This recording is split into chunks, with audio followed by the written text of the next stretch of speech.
Buenas noches, tomar unas clases teóricas de la región cervical.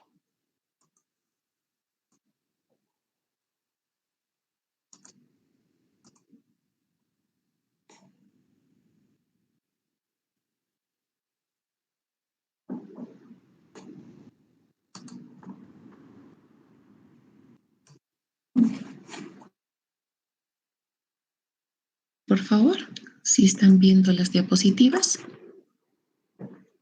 No se ven las diapositivas, doctora. Se ve el MET.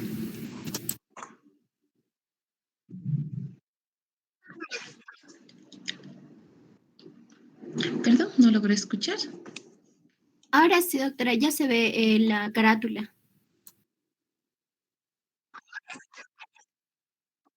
Perfecto, muchísimas gracias.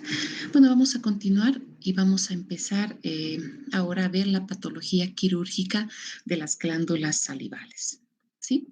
¿Cuáles son nuestros objetivos? Comprender la patología relevante de las glándulas salivales, establecer su localización, relaciones anatómicas, fisiopatología, conocer la presentación clínica y el enfoque diagnóstico e identificar las pautas de tratamiento médico quirúrgico de estas afecciones.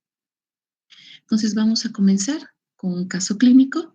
Es una mujer de 55 años de edad que consulta por una tumoración.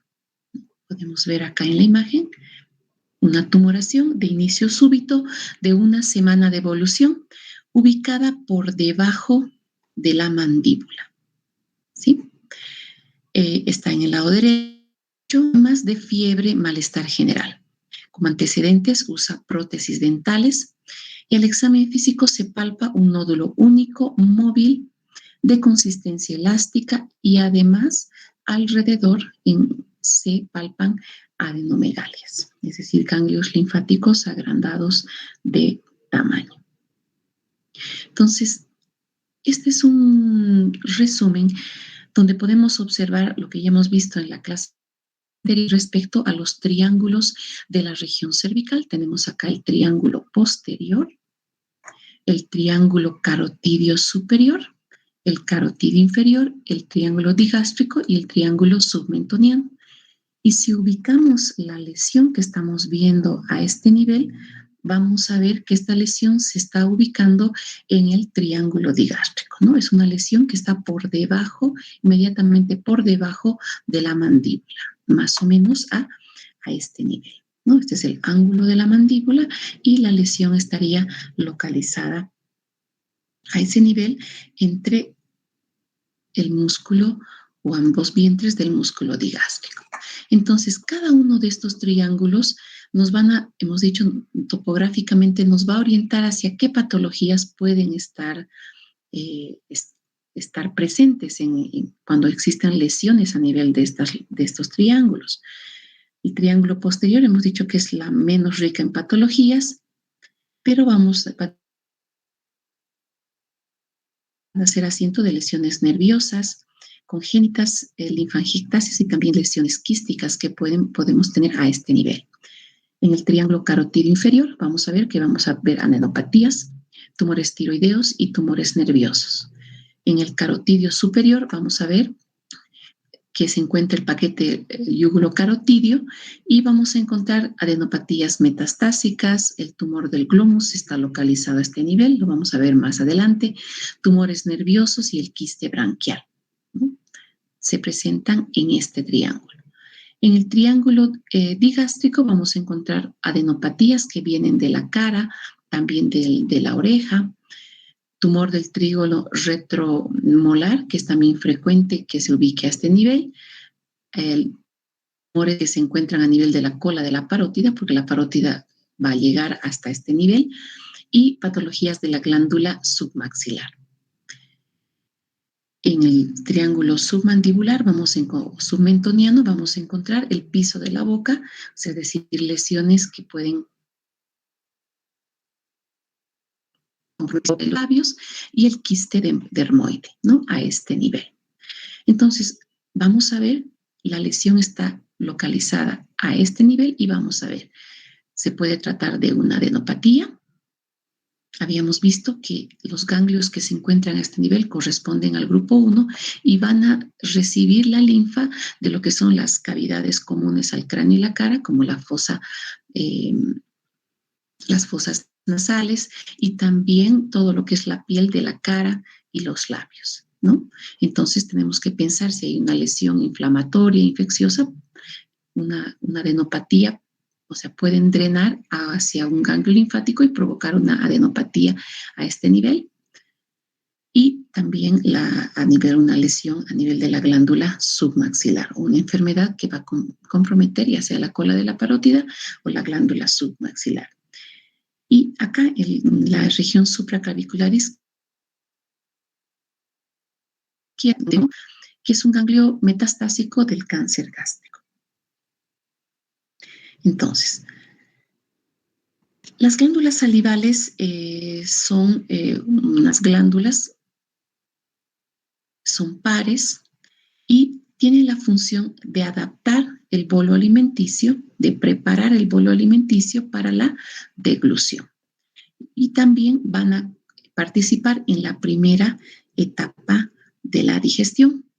Se dividen en glándulas salivales mayores y glándulas salivales menores. Dentro de las glándulas salivales mayores tenemos 3 principales: la parótida, la submaxilar y la sublingual. Las 3 son pares y las glándulas salivales menores, la mucosa de la cavidad oral y de la faringe.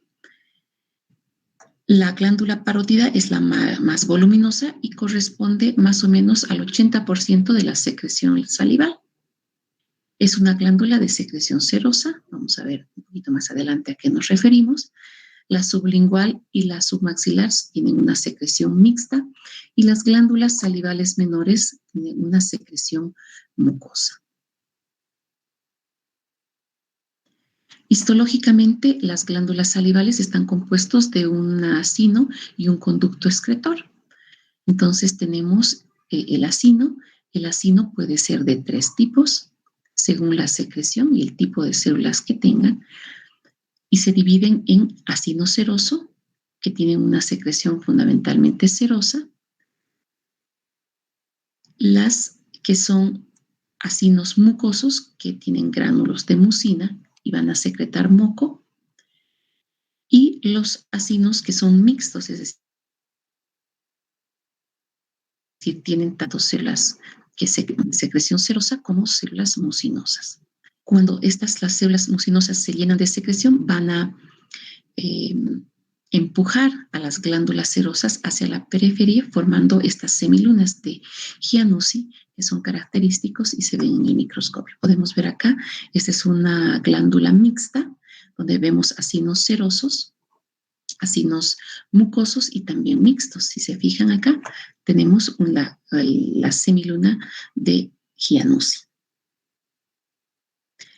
En cuanto al conducto, este conducto va a tener diferentes partes y se van a dividir en un conducto intercalar, como pueden ver, de células cúbicas.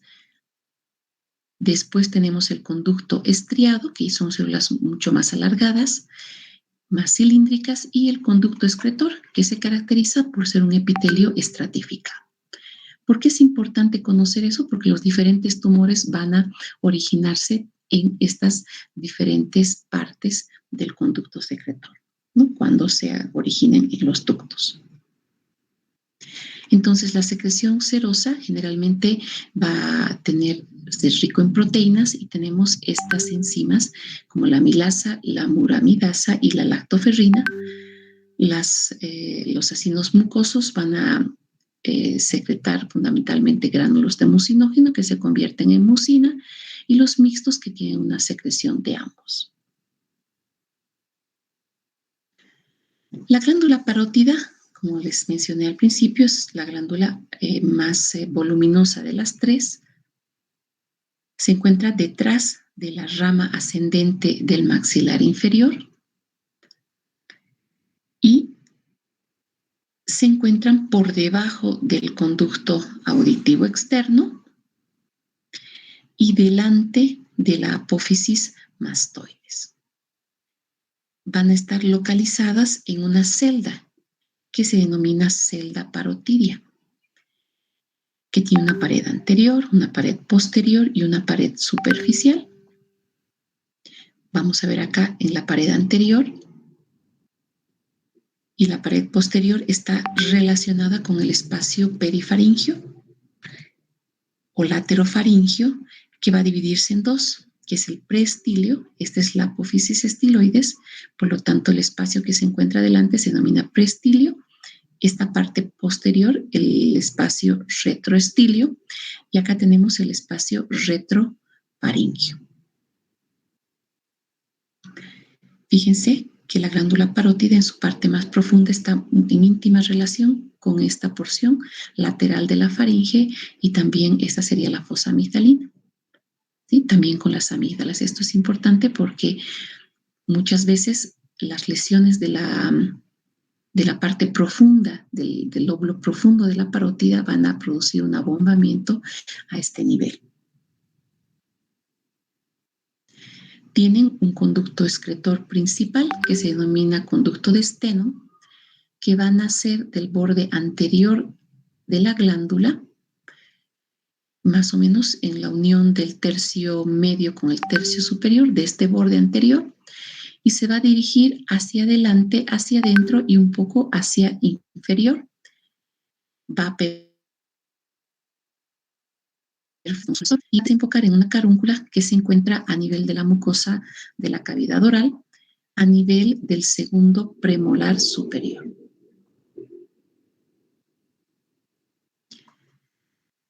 La glándula parótida tiene relaciones importantes, tanto nerviosas como vasculares. El nervio facial, una vez que sale del orificio estilomastoideo, va a introducirse en la glándula y va a ramificarse en su interior. Va a dar dos ramas, una rama o ramas temporales que se ramifican entre sí, cervicales, ¿no? Esta división del nervio facial va a hacer que la glándula se divida en dos lóbulos, un lóbulo superficial y un lóbulo profundo, ¿no? Es decir, que los nervios se van a dividir en este plano, ¿sí? Y van a dividir un lóbulo profundo, como se ve acá, y un lóbulo superficial. Esto es importante en el momento cuando se hacen los procedimientos quirúrgicos y las exéresis de estos lóbulos del lóbulo superficial, nos va a servir de guía esta ramificación del nervio facial. Las otras dos relaciones importantes son con unas estructuras vasculares que tenemos acá, que corresponden a la vena retromandibular y a la arteria carótida externa. Podemos ver acá, cuando ponemos semitransparente la glándula parótida, que están transcurriendo a través del lóbulo profundo tanto la carótida externa como la vena retromandibular. Aquí podemos ver con más claridad el ingreso del nervio facial a través del orificio foramen estilomastoideo. Este es el apófisis mastoides y la apófisis estiloides.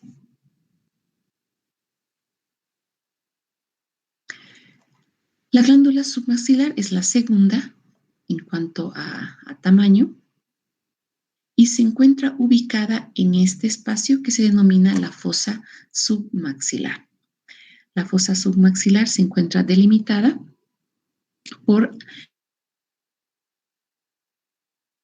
el músculo digástrico, tiene un vientre anterior y un vientre posterior y se va a insertar mediante un tendón a nivel del hueso hioides.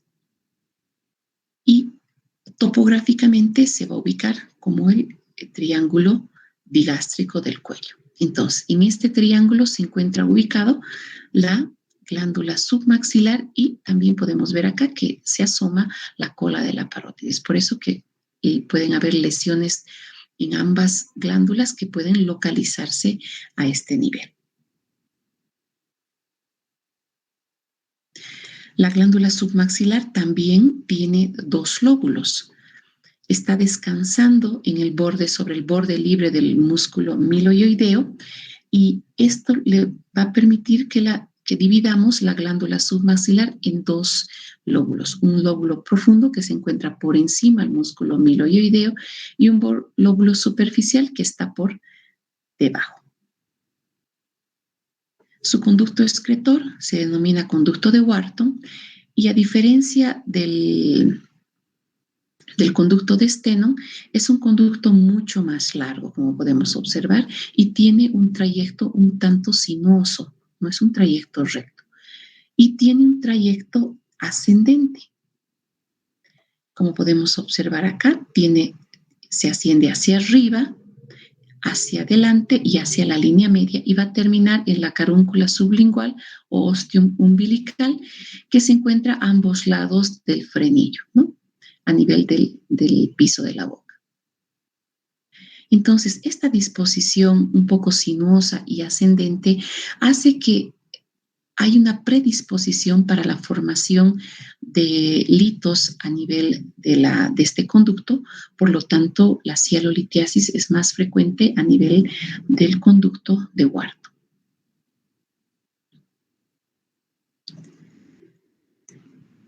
Tenemos también a nivel de la fosa submaxilar relaciones importantes tanto con estructuras nerviosas como estructuras vasculares. Tenemos el ramo marginal del nervio facial, que se encuentra muy cerca a nivel del músculo cutáneo del cuello, muy cerca de la glándula, en la parte más superficial, y también una relación con la arteria facial y con la vena facial. ¿Sí? Y más profundamente, tiene también una relación con el nervio lingual y el nervio hipogloso. Estos datos son importantes en el momento de la técnica quirúrgica. Por último, la glándula sublingual es la más pequeña de las 3. Se encuentra localizada por debajo de la mucosa del piso de la boca, ¿no? A nivel del surco alveolo lingual, podemos ver acá el alveolo y la lengua, y a nivel del surco podemos encontrar a la glándula sublingual. Las otras dos glándulas tiene unos conductos excretores, también se llaman derribinos, y son múltiples y desembocan directamente en la mucosa de este surco alveolo lingual.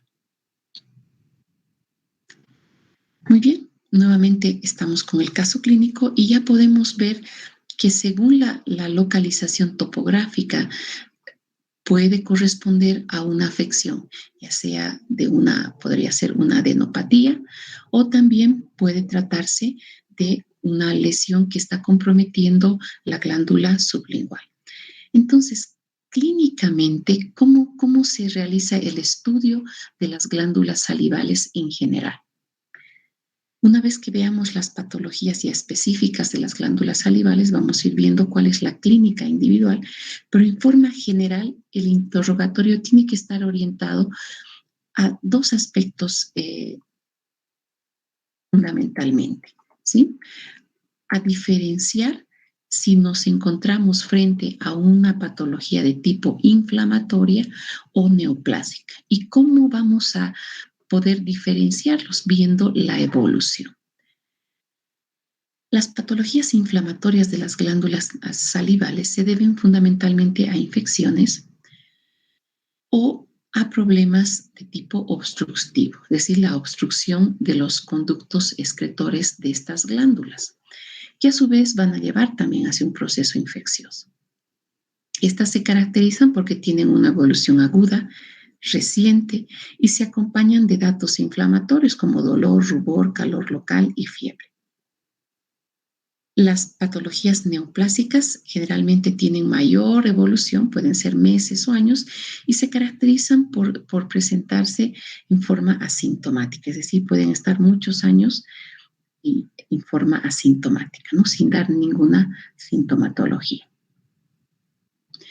El examen físico es muy importante, se debe hacer una inspección facial detallada, buscando fundamentalmente una asimetría facial. En este paciente podemos observar claramente que hay una asimetría entre ambos lados y fundamentalmente cuando hay lesiones, por ejemplo, que comprometen la glándula parótida, estas se encuentran por delante del pabellón auricular, ¿sí? Y una característica es levantan el lóbulo de la oreja. Fíjense acá, existe un levantamiento del lóbulo de la oreja. Cuando hay un compromiso de la glándula submaxilar, vamos a ver que la tumoración está por debajo del ángulo de la mandíbula, en el triángulo digástrico, y más o menos a nivel del tercio medio. Cuando hacemos un estudio de las glándulas salivales, es importante también revisar la cavidad oral, ¿sí? Fundamentalmente hay que ver la higiene porque es una causa muy importante de los procesos infecciosos a nivel de las glándulas salivales. Hay que ver la dentadura, si es que ha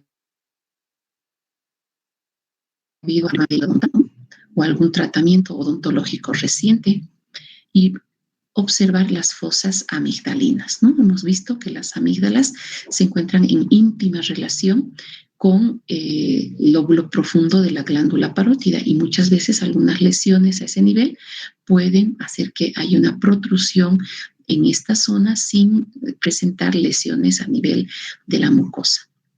Y por último, es importante ver el cuello, hacer un examen también de la cara, porque como hemos visto, también las glándulas salivales se encuentran en relación a lesiones o a ganglios linfáticos que pueden también tener un aumento del volumen como resultado de un proceso infeccioso que puede estar drenando a ese nivel. Dentro de los estudios de examen se debe solicitar una placa simple odontológica, ya que en estos casos se va a poder ver una cialolitiasis que puede ser radiopaca o calcificaciones distróficas o lesiones que asientan en la mandíbula o en los dientes, ¿no? Entonces podemos pedir una placa radiológica o una placa simple odontológica. La ecografía también es un estudio muy útil en el estudio de la dosis, ¿sí? Y es un método de imagen sensible, sencillo y obviamente es también barato y no invasivo. Normalmente vamos a ver los músculos, por ejemplo, acá tenemos las glándulas sublinguales, ¿no? Acá vamos a ver la parte muscular, este es el vientre anterior del músculo digástrico. Y vamos a ver que generalmente las glándulas se caracterizan por tener una mayor ecogenicidad que el músculo, ¿no? Entonces son estructuras hiperecogénicas y la ventaja de la ecografía es que nos permite ver lesiones sólidas, y diferenciarlas de las quísticas y detectar también calcificaciones y también nos van a permitir, como habíamos visto en la anterior clase, identificar y estudiar las diferentes adenopatías. Esta es la glándula submaxilar. Podemos ver el músculo miloioideo. La glándula submaxilar está descansando sobre el borde libre del músculo miloioideo. Podemos ver la parte superficial, la parte profunda. Incluso se puede ver el conducto de Wharton aquí naciendo de la glándula, ¿no? Además, nos va a permitir ver incluso la presencia de litos a nivel de los conductos salivales. Acá tenemos también, por ejemplo, esta es la glándula parótida. Si os fijamos, la glándula parótida tiene un lóbulo profundo en relación muy íntima de la carótida externa y la vena retromandibular. Acá podemos observar el plano o el lóbulo superficial de la glándula parótida a este nivel y el lóbulo profundo con la vena retromandibular y la arteria carótida externa, ¿no? Si giramos esta imagen vamos a poder ver cómo se ve en la ecografía estas estructuras. También nos permite ver la vascularización con Doppler. Por ejemplo, acá tenemos la vena retromandibular y la arteria carótida externa dentro del parénquima del bulbo profundo de la glándula parótida. Aunque es controvertido, la punción por aguja fina, también la ecografía nos permite poder visualizar alguna lesión y poder tomar una biopsia por aspiración por aguja fina directamente de dicha lesión. Solamente para recortar la lesión, se aspira. Normalmente esperamos que no se ve macroscópicamente nada acá. Si aspiramos sangre, debemos repetir el procedimiento. Entonces acá aspiramos, luego soltamos el émbolo antes de retirar la aguja. Posteriormente retiramos la jeringa con la aguja y separamos. Posteriormente cargamos aire en la jeringa, conectamos nuevamente con la aguja y luego depositamos sobre un portaobjetos. Podemos ver acá el estudio cómo se está realizando. Tenemos la ecografía, podemos ver este nódulo, probablemente está en la glándula tiroides, y introducimos la aguja. Podemos ver ecográficamente cómo está entrando la aguja directamente en la lesión y posteriormente realizamos la aspiración como les indiqué en la anterior diapositiva. Nos va a permitir, obviamente no tenemos tejido, hacemos una citología donde van a poder orientar a diferentes patologías. Otro estudio que se utilizaba anteriormente, que ya está quedando un poquito desechado, es la cialografía. Es un estudio que nos permite, se introduce un contraste radiopaco retrógradamente dentro del sistema ductal excretor, ya sea del conducto de Steno o del conducto de Wharton, en este caso del conducto de Wharton, y con un canal muy fina, que es el trayecto del conducto excretor en este caso. Y fíjense, como les había mencionado, es un trayecto largo y muchas veces es tortuoso, lo cual predispone a la formación de litos a este nivel. Obviamente es un procedimiento invasivo que se necesita contraste, es un contraste iodado que también hay que tener cuidado con las reacciones de hipersensibilidad. Entonces vemos en este caso, este es el catéter que se ha introducido en el conducto y podemos ver acá un lito dentro de lo que es el conducto de Wharton. También es útil en las lesiones traumáticas para ver si hay un daño ductal, por ejemplo, o estudio de fístulas, estenosis, divertículos, quistes comunicantes, etc., ¿no? Es útil en esos casos. Por último, la tomografía axial computarizada y la resonancia magnética, que pueden confirmar una lesión que se puede detectar por palpación o por otras técnicas como ecografía, y nos va a permitir, en este caso, por ejemplo, este es un aumento, una masa a nivel de la glándula parótida que nos está permitiendo ver si es única, si es múltiple, si es bilateral, ver los contornos, las relaciones y la extensión de esta lesión, ¿no? Acá igual podemos ver una lesión de la glándula parótida, en este caso a través de una resonancia magnética. ¿Hay alguna pregunta hasta aquí?